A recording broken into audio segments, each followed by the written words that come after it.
Wendell Speed Lab late model, the blue and red number 00 gets us going. We're underway with our Hoosier Racing Tire feature here in round 7 of the DIRTcar eSports Tour. Tucker and Majulis go door to door to start this off as they fan out onto the back straightaway for the first time. And Majulis is not giving any breathing room to the 00. He sends Tucker up the racetrack and nearly into the fence. And Majulis may well take over the race lead at the stripe. It was Majulis by 17 one-thousandths of a second. So that's a good way to start the races. They bounce off each other a little bit further back. Good battle up at the front. Good battle for the fourth position as they are about 3 and 4 wide. But all eyes here on the race lead, at least for the moment, as Majulis is able to clear Kendall Tucker. And now Alex Bergeron works to the inside of the 00 to try and take over the second position. Meanwhile, just a bit further back, it's Dylan Hauser who's working to the outside of the 33 of Richard Murchill Jr. And then a whole host of cars that are racing door to door, trying to fight for P4, P5, and a little bit further back. Front three, though, have settled out nicely. They go 1, 2, 3 in order. A few cars go sideways. One car around and in trouble. A few more. Marco Mitchell and Larry Barber Jr. in trouble over in turn 1 to bring out our first yellow flag of our 40-lap feature race this evening. The race presented by Hoosier Racing Tire for the DIRTcar eSports Tour and the Pro Late Models. Majulis gets on the gas pedal. We're back underway and racing at Eldora. The 127 is able to clear Bergeron's number 12 machine with ease. And Tucker's going to immediately go to the high side and try and carry the momentum to get out alongside the 12. Didn't quite get the run I think he wanted off the corner, though.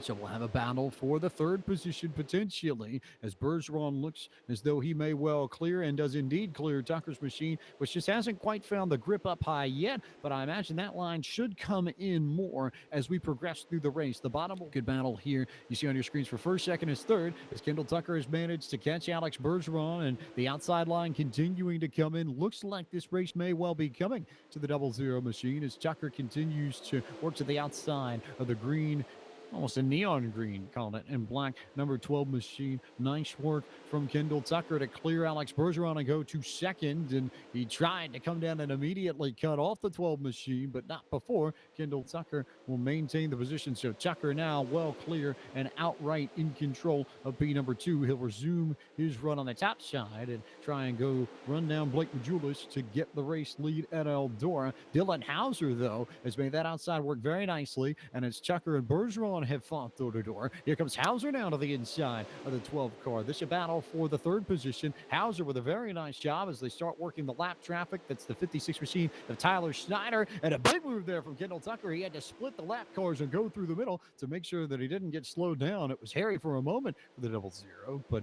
he'll maintain second. Majulis just had to work his way through this traffic as well, and that's helped to bring these cars a little bit tighter together as Hauser and Bergeron continue to battle all over each other, and a little bit of contact there even more as it looks like Hauser tried to take away the line of the 12 car, but the yellow flag out again on the racetrack.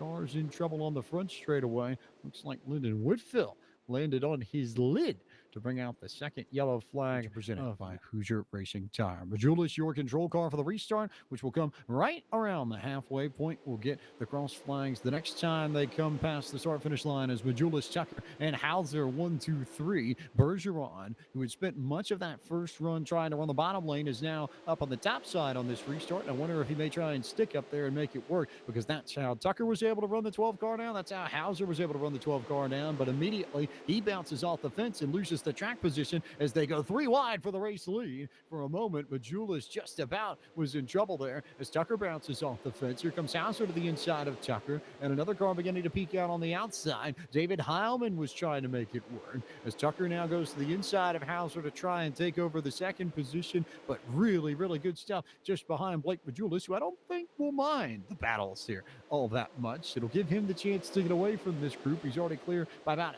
maybe half a tenth of a second as Kendall Tucker with the slide job so far this evening to try and get away second from Dylan Hauser, but it wasn't quite enough. And Hauser in that blue and green 2 machine was able to keep the 00 at bay, at least for the moment, but certainly not for a lack of effort on Kendall Tucker's part, who will settle back into third just ahead of David Heilman. Evan Say continuing to work the inside lane. He's consistently hung on down there, even as a lot of these drivers have managed to work their way up to the top side of the racetrack as this race has progressed. But Say, to his credit, has made that bottom work for his number 33 machine. And contact A little bit of trouble as Heilman goes sideways and spins, and he will manage to save it. Will stay green flag racing for the moment. Car sideways, and finally, a little bit further back on the racetrack, one car around off of that chain reaction. Looks like it was Andrew Piercefield that ultimately brought about the yellow in the 127, as there was on some of the most recent restarts we've had. As Majulis takes off, we're back under green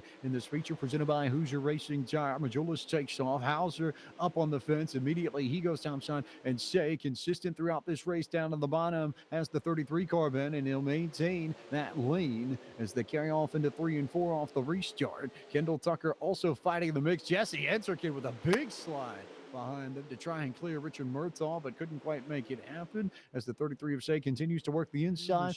Although Hauser was a 10th faster that last time by, and as they cross the stripe again, he was another 10th faster on Majula's show. This race may well be coming to Dylan Hauser at the perfect time. He's now close to within maybe about half a car length of the 127 machine, and we'll see if Hauser has anything this time by. We'll keep an eye on the times again, see if Hauser's managed to gain anything this time. Indeed, yet again, another 10th for Dylan Hauser. He continues to eat away into the lead of Blake Majulis, and he may have the opportunity to go low and potentially slide in front of the 127, but he bounced off the fence. Critical mistake there for the two of Dylan Hauser, and he'll give up maybe 2-3 car lengths to Blake Majulis in one corner, and all the work that he had done in about the last 3 or 4 laps almost for naught. As Hauser continues to push, he gave up 3/10 just off of that particular mistake that last time by. And he's white flag though here at Eldora in tonight's feature for the DIRTcar eSports Store presented by Hoosier Tire. One more big move from Evan Say, who's going to go to the bottom and try and slide ahead of Dylan Hauser, who may have one more chance to make something happen in 3 and 4. Majulis will go down to the inside to cover though, and that should just about do it,